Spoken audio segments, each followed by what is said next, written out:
Začetki obore sicer segajo v leto 1996, predtem pa je bila na tem mestu posest gradu Ruperč vrh. To predstavlja učno pot, malce drugačna, kot je večina učnih poti v Sloveniji, predvsem z razloga, ker je ta speljana po sami obori, v kateri se gibljajo živali. Obora je namenjena v prvi vrsti, in to je bil cilj projekta, je namenjena učencem, dijakom, pa tudi predšolskim otrokom za nekako izkustveno učenje v naravi.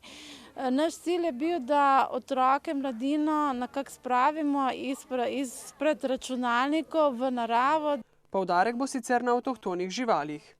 Torej sprehajalec na svoji poti od točke do točke, ki jih je na tej učni poti 8 z različnimi tematikami. Torej, določene so vezane na gozd kot ekosistem, določene na živalski svet.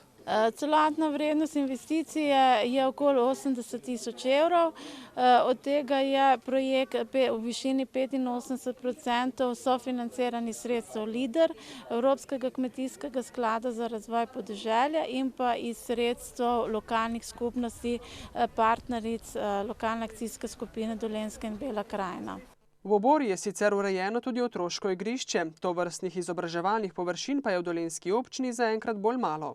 Tukaj bojo prihajali otroci tako iz vrtcev, šol, kot tudi srednješolci in druga populacija ljudi, kjer se bojo izobraževali ne zgolj v lovskem turizmu in lovstvu, spoznavanje gozdnih živali, pač pa bo možno tudi spoznavanje gozdov, gozdnega podrastja in vse podobnih zadev. Z oboro smo obogatili tako turizem kot učne metode učenja v naravi, dodaja Muhič.